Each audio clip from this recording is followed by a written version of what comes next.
Welcome to The Game Changer with Dr. Sherilyn, where purpose meets performance and leaders are built to shift legacies. I'm Dr. Sherilyn Payne, executive strategist, speaker, and the secret weapon behind leaders who drive transformation at the highest levels. Each episode delivers bold truths, power skills, and real-world strategies to help you lead with precision, show up with presence, and build the kind of influence that outlasts trends. This is the space where high-impact decisions are born, where influence is intentional, and where the bold don't just lead, they change the game. So if you're ready to rise, ready to lead, and ready to create the kind of impact that moves markets, missions, and minds, you're in the right place.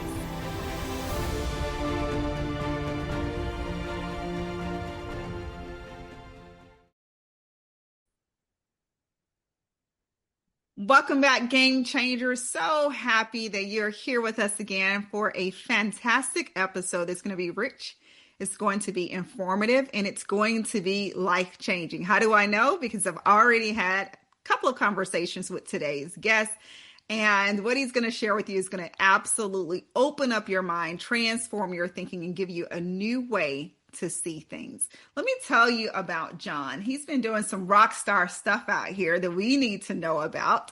And perhaps you can use this information to light a fire in you, light that spark that you need.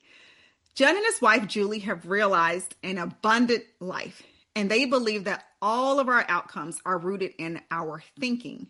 John's career has been bivocational, fully engaged in building businesses and serving part-time as a pastor and a teacher. Now, here's my favorite. As a jail chaplain, he saw people whose thinking led them way down the wrong path. And as an entrepreneur, he discovered the power of thinking about others and seeking to create great value. John partnered to build a wealth management business that managed more than $1 billion of client assets and retired at age 51. After a one-year COVID sabbatical, he served CEOs and business owners as a C12 Chair, facilitating day-long business retreats. John's focus is helping people think better so they can fulfill the purpose for which they were made.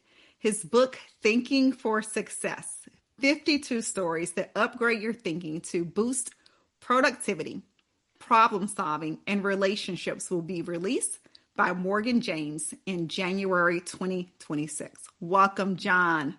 How are you? Hey, Dr. Sherilyn, I'm doing great. Thank you. Thank you for joining us. Now, should I call you John or should I call you Mr. Knowlton? Which one do you prefer? Oh, please call me John. Perfect. So I'm so excited that you're going to be here today. Now, one of my favorite things to do is to problem solve. So you're going to talk to us a little bit about that, but how we need to think ourselves to success. And so I really have an appreciation for that. But one of the things that you and I have talked about is the power of story, of being able to tell great stories. So why don't we just kick it off and start there? Do you have a story for us that can just open us up and just kind of lead us down the path of learning more about you and the great work that you do and how we can transform that in our own lives? Well, thanks, Dr. Sherilyn. I'll start with this story about the reason I drive the wrong way on one-way streets. She's shaking her head. If you ever listen to audio, she's shaking her head at me.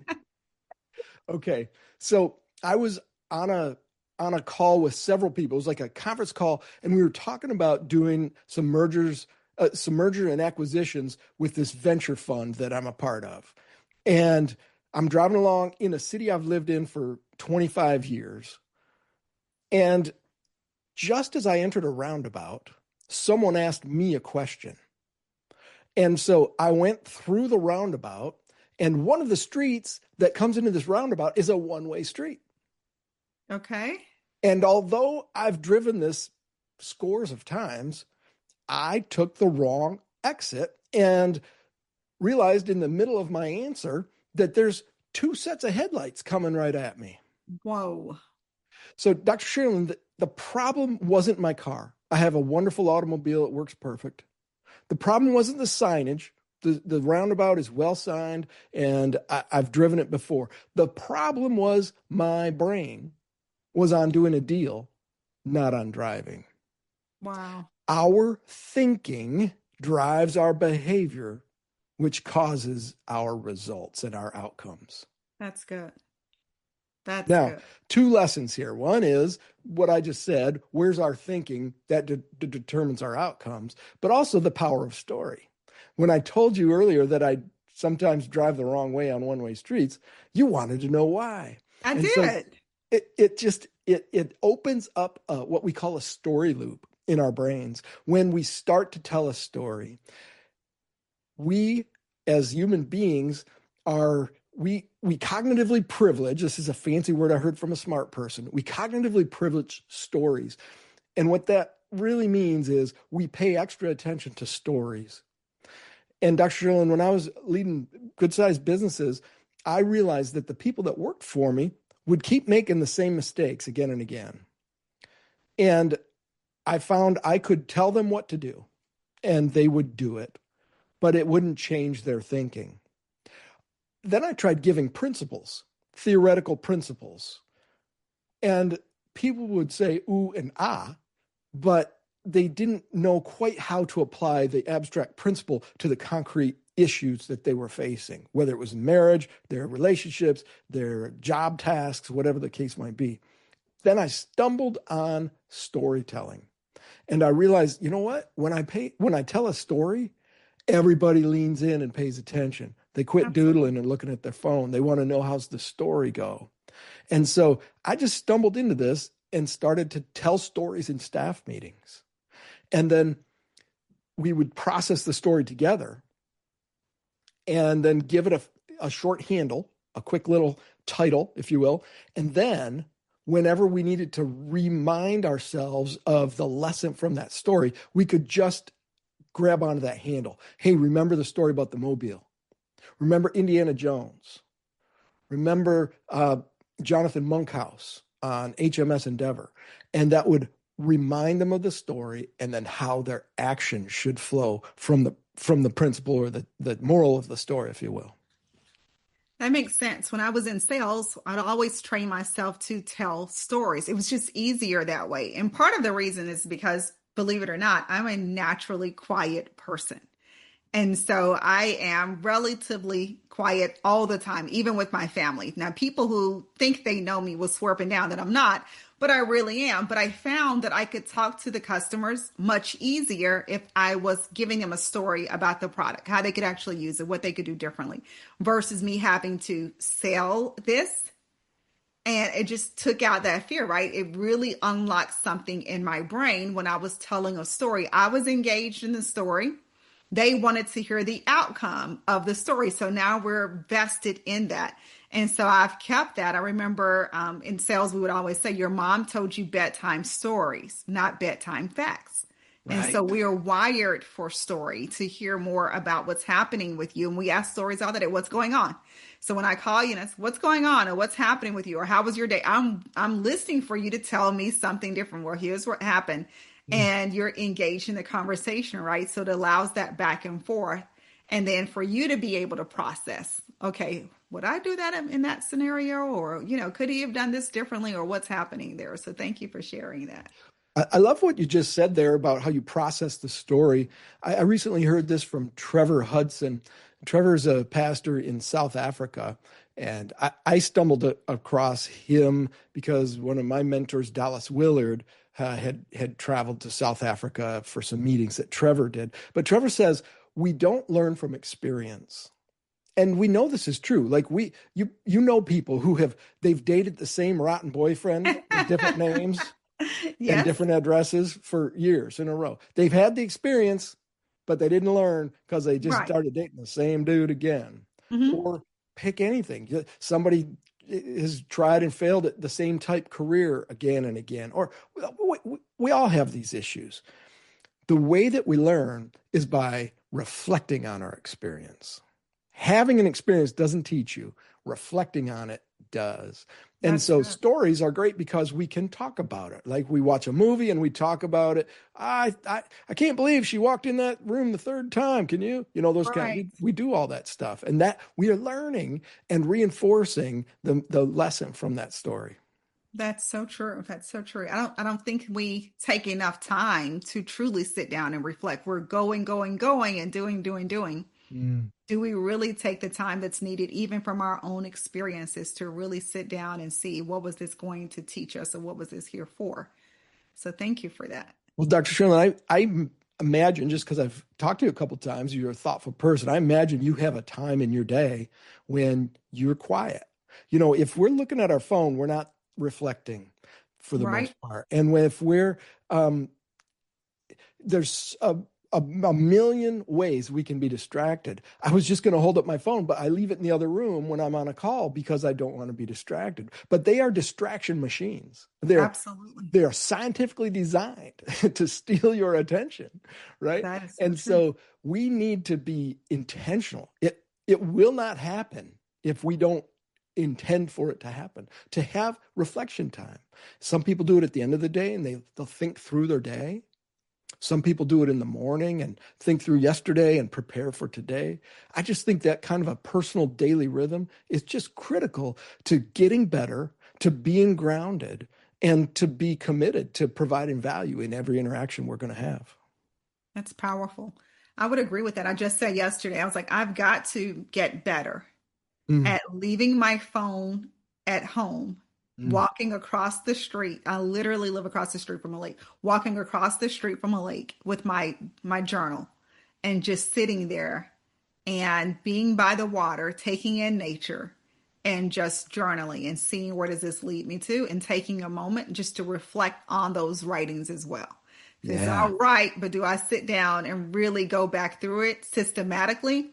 Maybe once a month, if that, go back and review. What did I actually write? I've heard people say that, the journaling, your answer is always there.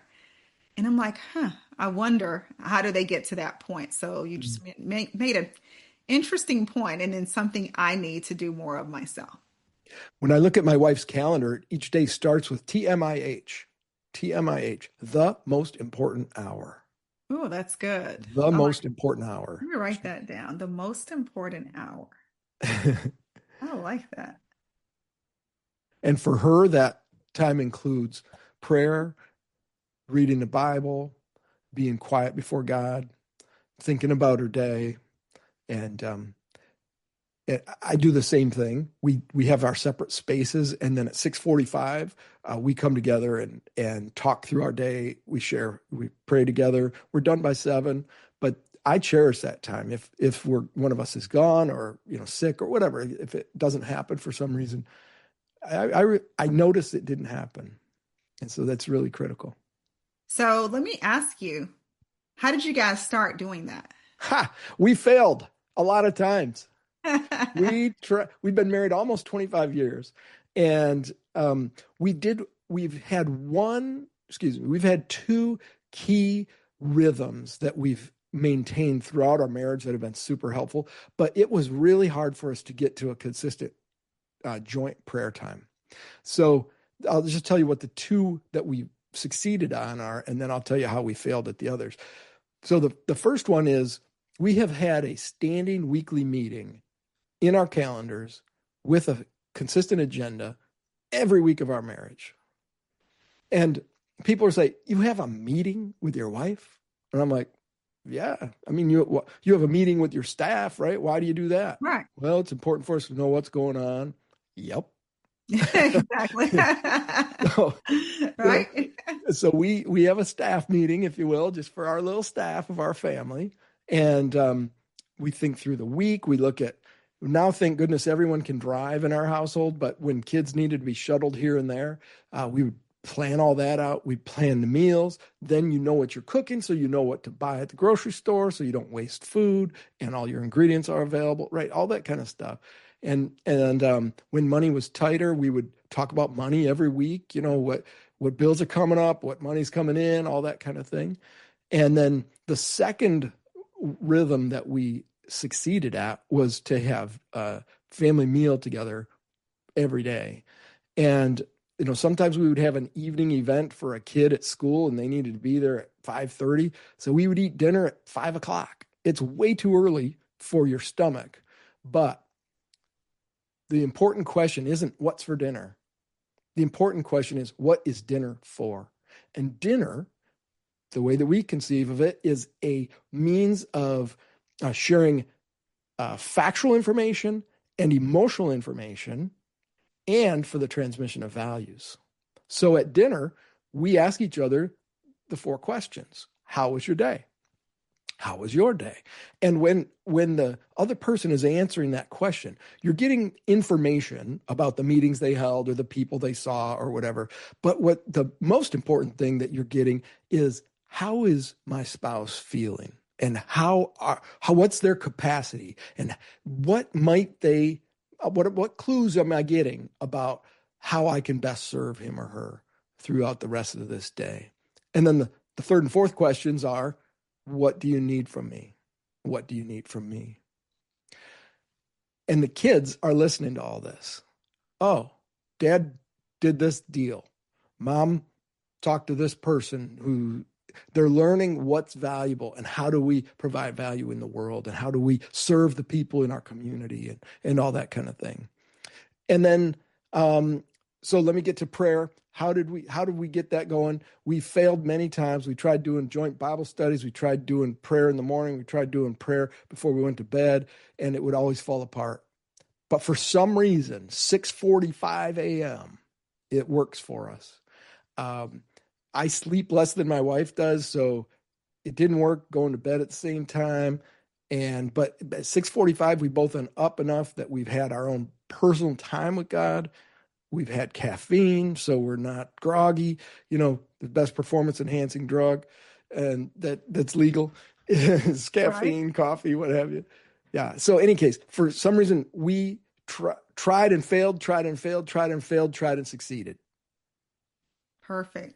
You raised so much information. I'm trying to say, where do I want to go? It's so many good pieces that you've shared. Let me ask you this. And I kind of have an idea of how it's worked for me. Have you found that, and maybe if you've already done this, right, you may not necessarily have an answer to this. Have you found that your day is better when you spend that personal time with God in the morning compared to when you don't? Oh, 100%, for sure. It's a million why? For a million. Yeah. Any idea why? Yes. Let's hear it.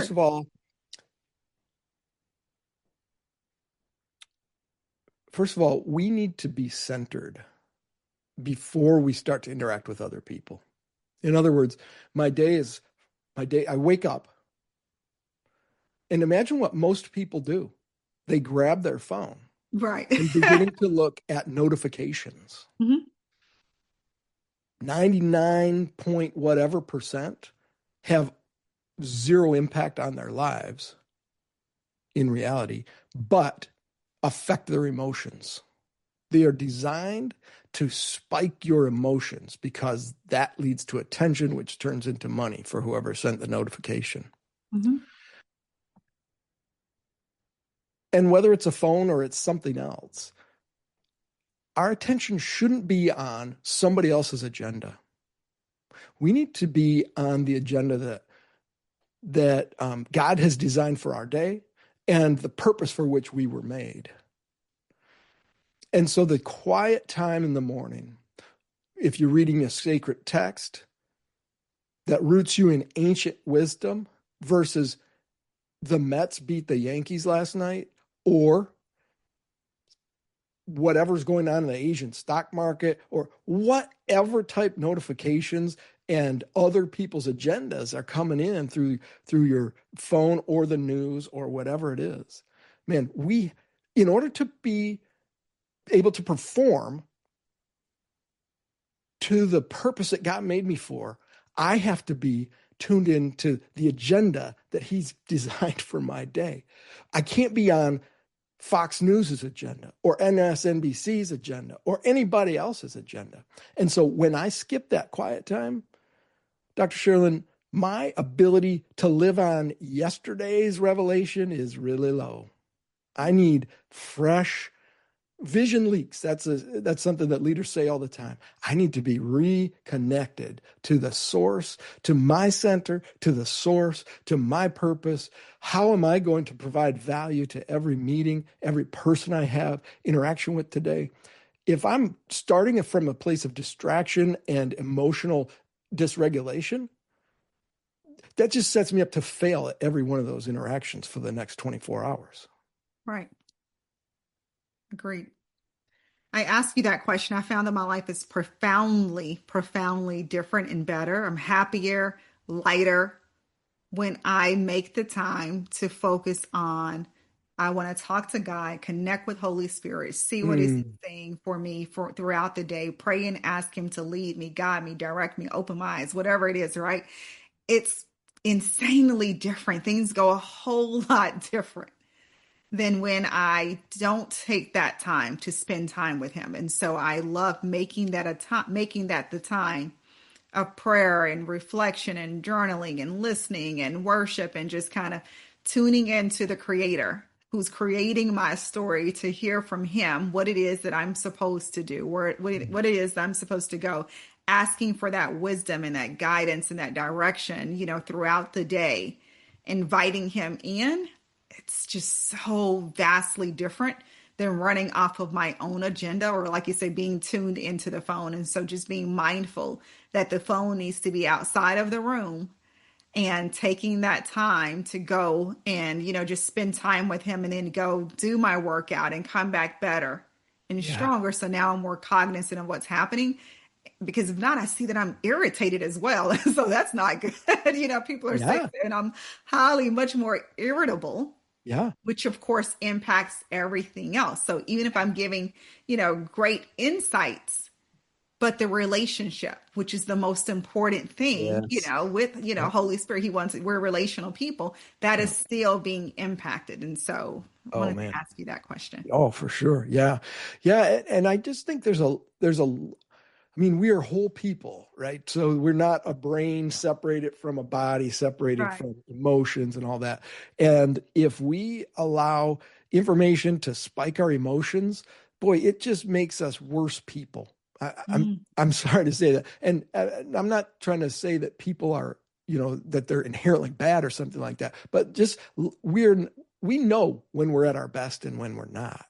Right. We could every listener to this show knows when they've had a good day and they've been their best version of, Kathy or Joe or whomever. And if you were able to think through those best days, my guess is you started in a place of being emotionally regulated, connected to your value system, to the things that are important and not the things that are important to somebody else. Exactly. I would agree with that. Just even having a vision for the day. It's just it's different. It's wild. I absolutely love it. Before I would always say, I'm not a morning person. I can't get up in the morning. I can't do that in the morning. It's not going to work, And so I would say, I'm going to have my prayer time, my personal time with God in the evening. And I still do in the evening to center, but I love just something about the morning and just forcing myself to get up in the morning and look forward to, I'm on a date with God. I'm spending time with God and just connecting with the person who created me, who wants the very best for my life, and being in a much better mood. And again, having that insight, things are not sneaking up. I would say sneaking up behind you because you have that insight. Maybe just a word could be dropped into your spirit. Yeah. And it's like, like even I remember last week just thinking about something is uneasy and just kind of watching how things were happening, seeing the patterns, right, that He was showing me in the morning. So when I got some news on Friday, I wasn't like, oh, it didn't shake me. I was like, oh, I saw that coming. And they're like, how? I just sensed it. I got this. I can't really tell you how, but this is what it is. And you're going to be okay. I promise you're going to be okay. You're going to come out of this. So, but being able to be assured in that, even as you're talking to people who are looking for you for comfort or guidance and you have it to give, compare it to the times when you don't have it to give because you are, depleted yourself or your focus is off. Yeah. I love the name of your podcast here, the Game Changer podcast, because we all have the ability, the capacity, let me say it like that. We have the capacity to be positive game changers in our work environment, in our relationships, in every circumstance, at the grocery store.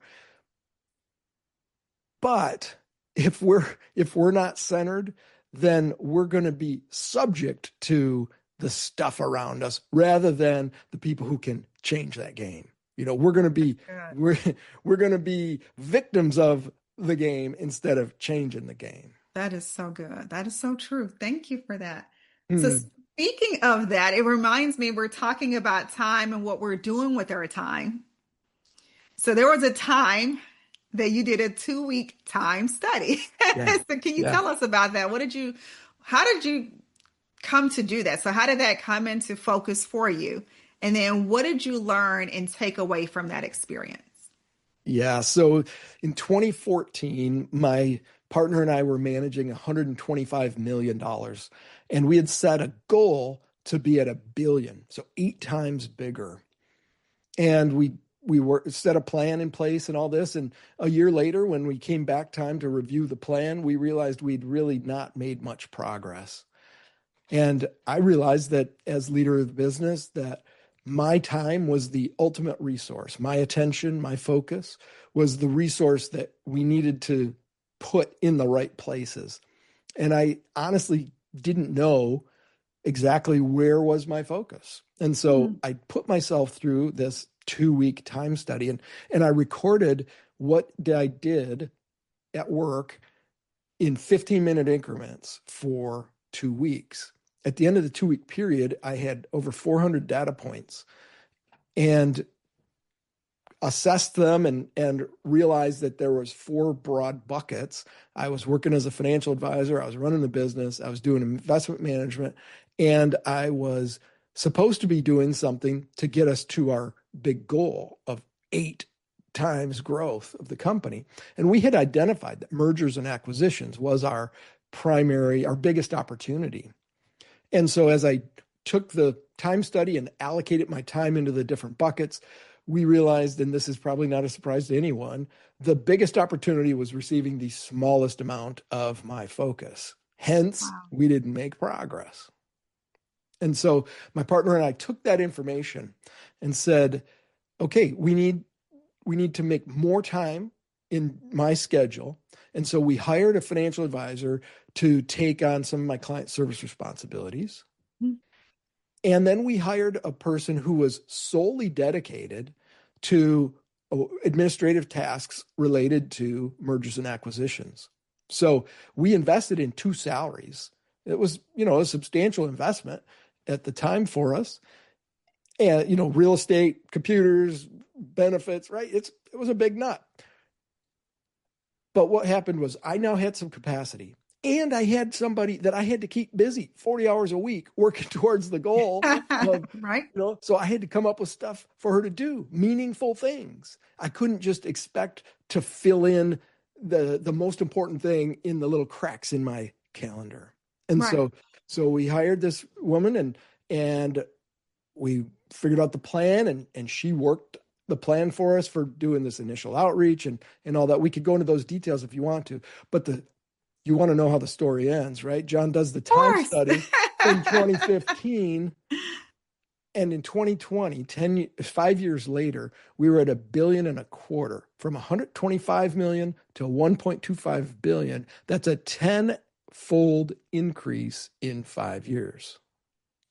That's wild. That's wild because we don't know where we're spending our time. Most of us don't know where we're spending our time. And we're doing ourselves a disservice. I truly believe that. Now, I'm not saying we all need to do 2-week time studies, but I do believe that we should be a good steward of time. Yeah. And I don't have time for this, or I don't have time for anything else. But if we were to truly look and see, we could figure it out. I went to a meeting this past Saturday, and at the meeting, group of successful people. Everybody's there. It appears to be successful anyway. If not, they're doing a whole lot of lying and a whole lot of, perpetrating, but they seem like they are successful. And one person says that he doesn't have time to do this activity that he needed to do, whatever it was. He's like, I don't have time. I don't have any more time in my calendar. So someone said, you're busy all day. He said, yes, from 5 a.m. until 10 o'clock p.m., sometimes 11 o'clock p.m., every single day, 7 days a week. My calendar is full. I'm extremely busy.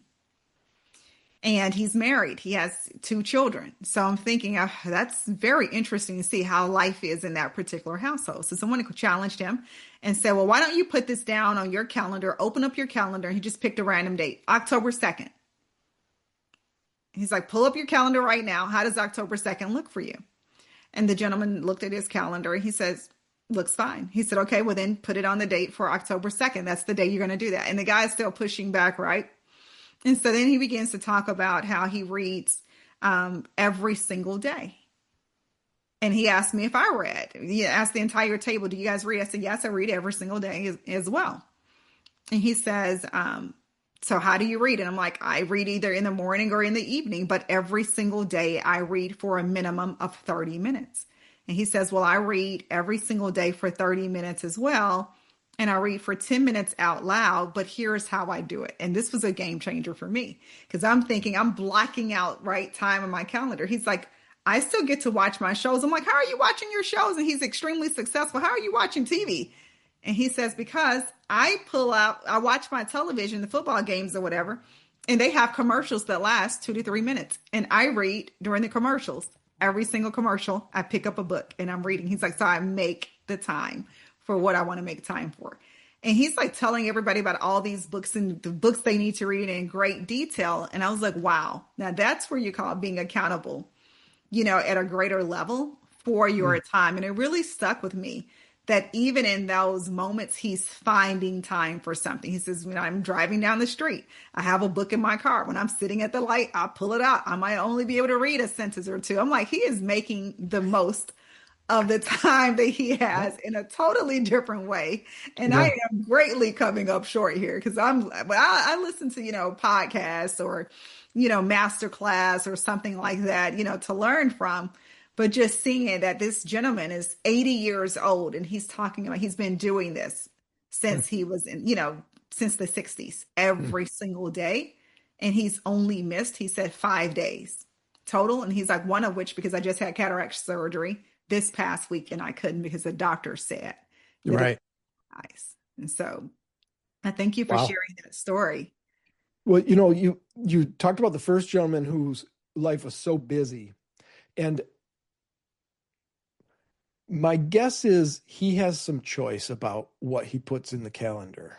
He's not enslaved, right? It's not like someone is chaining him to his desk for, 16 hours a day.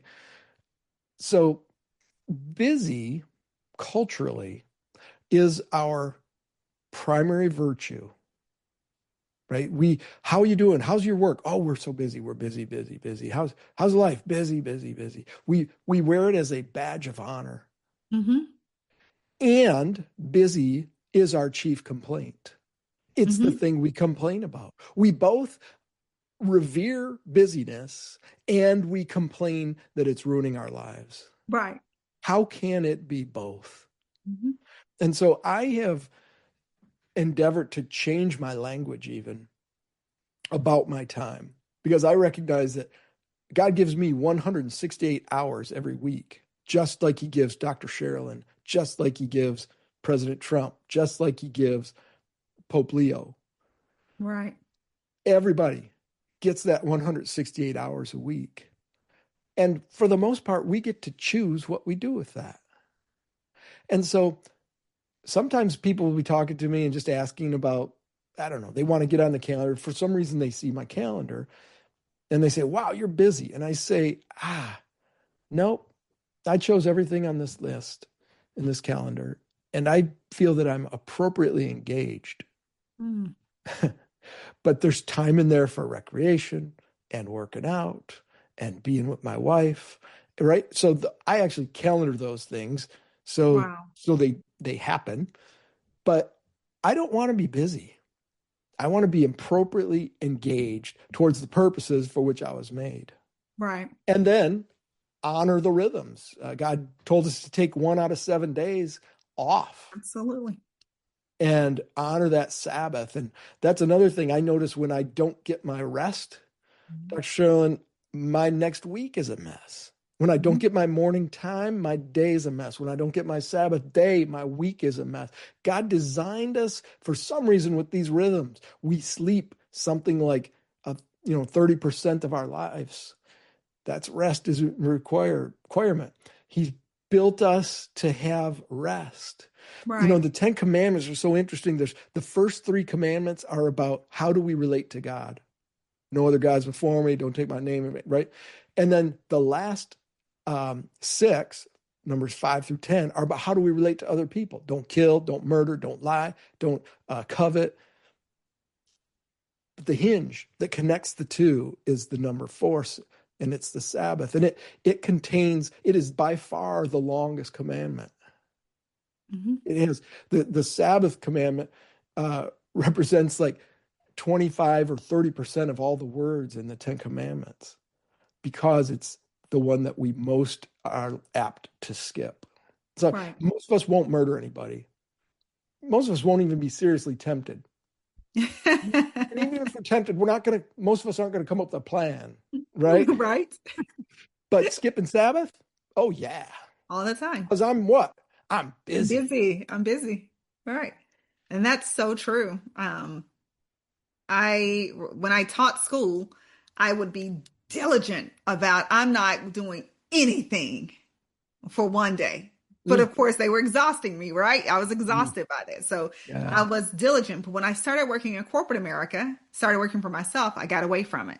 Mm, And it wasn't until I was having my private time with God that He really convicted me of that. And I was like, oh, wow, I need to get back to, because I was asking, like, what's happening with me? I feel like I'm so tired all the time. I'm so yeah. exhausted. I never have enough time. You keep telling me to do this. Where am I going to find the time? Like all of this whining and complaining, right? And I'm just going on and on and on. I would love to be able to see his face because I was just, it's not enough time. You keep saying I need to do this. If I get one more prophetic word about this, I'm going to scream. I don't have enough time.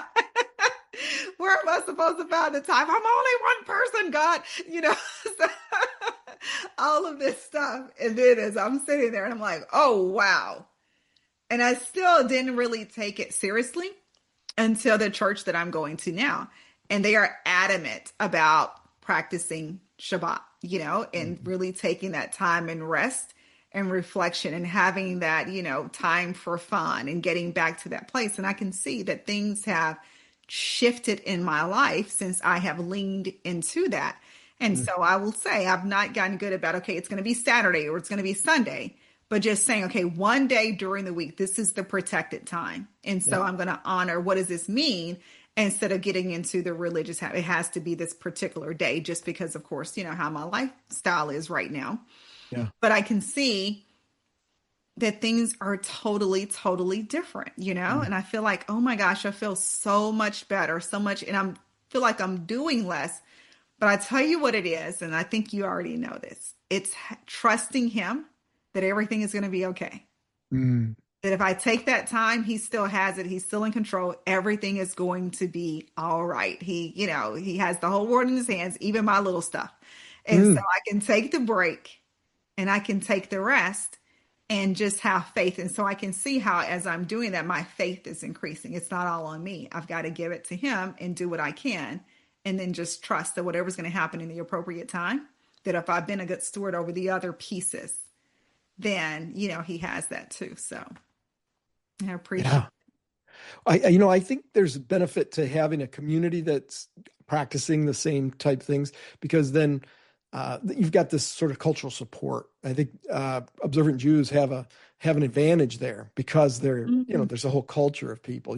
All your friends are doing the same thing, it's easier. But if you're in a secular culture or yeah, what have you, then everybody, your friends, kids are playing soccer Sunday morning and they're doing travel baseball in the afternoons and all this, and your day just blows up. So it's very counterculture to respect the rhythms that Right. God designed for us. Right. That's so true. I know we're running out of time, so I want to be respectful of your time. I could go on and on talking to you because we didn't get through half of the things that we need to talk about. So I want to ask you before we wrap, Give me one thing of how you can help our audience think better every single day. Well, I think you're giving me an opportunity to talk about my book, but let me not talk about my book and say this. I encourage you to think about what you think about. As Mm. far as we know, we're the only creatures on earth who have this ability. My dog only thinks about food and getting his belly rubbed. He doesn't think about what he thinks about. But we have the ability to be aware, to sort of uh, observe ourselves and say, what am I thinking about? And I just encourage you to have a positive default thought. In other Mm, words, that's good. when you realize you're getting emotionally dysregulated, you're feeling anxious, you're getting irritated at the drivers, the barista, the president of the company, whatever, somebody. When you start to feel that, you have the ability to recognize it and say, oh, I'm getting worked up. What is a positive thought that you can default to instead of seeing problems out in the world around you? And I'll That's tell you, for me, I came to this revelation standing in line waiting for coffee, Dr. Sherlin. I get black coffee because it's fast and it's hot and it's caffeinated, but not everyone has the revelation of black drip coffee. Some people want to consider all the various non-dairy milk options that they might right. choose, and the macchiato versus the flat white and this and that. And boy, I was getting worked up one day, and I'm like, oh my gosh, I am no longer seeing these people as people. And I'm not seeing myself as a peer amongst peers. Instead, I'm seeing myself as a person amongst objects. Wow. These people have ceased to be for me people, and they become obstacles in the way of me getting what I want, which is some black drip coffee.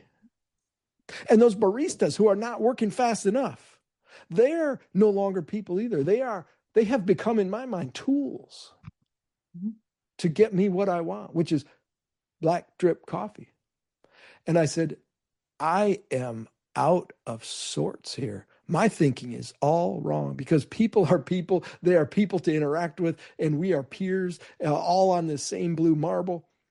And so I've had to change. And so my default setting, Dr. Sherlin, when I start to feel that irritation, anxiety, dysregulation, the Lord is my shepherd. I will not lack anything. Wow. He leads me beside still waters. He makes me lie down in green pastures. He restores my soul. And then I go on and do the rest of the psalm, and that brings me back to somewhere where I can be a person amongst peers and not a person amongst objects. Wow. That's powerful. I would love to know, how did you get to that point in that particular psalm, Psalm 23, but time for us to go. But I want to know because again, it's the story. It's the story. You're not fair. I I just do want have a you to know this. book. People, I'd love to give you a free chapter as well as a video on how to use it. It can transform your very next staff meeting. Wow. And you just go to my book, website, thinkingforsuccess.com. Thinkingforsuccess.com. Sign up for the newsletter. It'll be a pop-up for you. We'll send you a free chapter and a link to the video, and then also ways to get the book when it's released. Wow. Thank you so much, John. This was absolutely powerful for me. Cannot wait to think and reflect on this for the rest of the day. You've given me so many nuggets, a wealth of information just to kind of go and really take before, I'm going to say, my God, take before God Mm.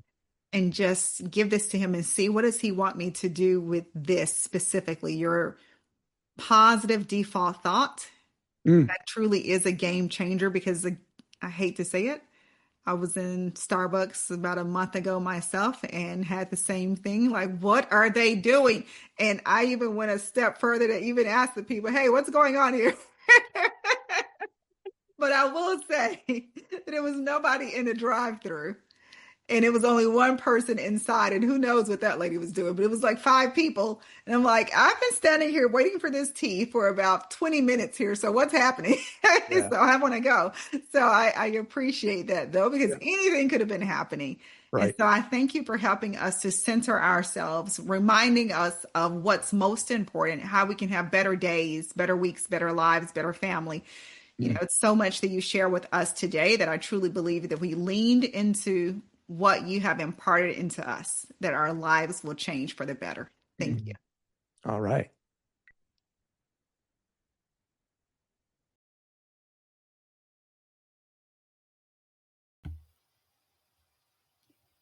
You don't lead like everyone else, so your resources shouldn't look like everyone else's. I created the Game Changer Leadership Collection for high impact leaders like you, visionaries, change agents, decision makers who lead with intention and influence. This free, high impact resource pulls from my leadership arsenal and delivers immediate, actionable insights you can use right now to elevate your influence, lead with conviction, and drive lasting transformation. It's not just a toolkit, it's your first step toward leading at the level you were born for. Let me show you what's inside. The Leadership Edge Sampler. It's a preview of my 10 daily power skills to sharpen your influence and impact. The Influence Language Mini Guide. Essential phrases to increase your authority and build trust in every room you walk into. The Leadership Blind Spot Snapshot. Because the greatest risk are the ones we don't see. The Power of One Visual Aid. A reminder that even one decision, one tone, or one conversation can shift a team or stall a movement. The Executive Briefing Checklist, a go to tool for high stakes communication that drives clarity and alignment. The 5 minute accountability brief, a no fluff framework to build a culture of ownership fast. And we have the Game Changer Ascension Model Overview, my proprietary leadership growth map to help you scale your influence with intention. These are the very same tools I use with executives, culture shapers, and elite teams, leaders who know what's at stake and aren't here to play small. Because when you're called to shift systems, influence nations, and build legacies, you can't afford to lead on autopilot. This is where your next level begins. Download the Game Changer Leadership Collection today. It's free, it's strategic, and it's built for leaders who are born to shift the game. I'm Dr. Sherilyn Payne, and this is your Leadership Edge. Thank you for joining me on the Game Changer with Dr. Sherilyn, where we don't follow trends, we set them, and we don't just lead teams, we shift legacies. If today's message challenged, stretched, or inspired you, don't keep it to yourself. Share it, tag it, lead through it, because real leaders don't just consume wisdom, they multiply it. Want to go deeper? Subscribe to the Ultra Influential newsletter for exclusive tools, behind-the-scenes strategy, and weekly mindset shifts for the leader ready to move nations, markets, and minds.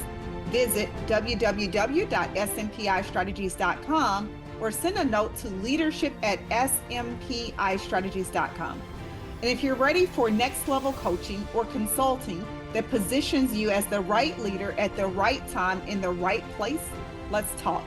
This is what we do, and we do it with precision, power, and purpose. Remember, change isn't just something you lead, it's something you become. Stay bold, stay brilliant, stay a game changer.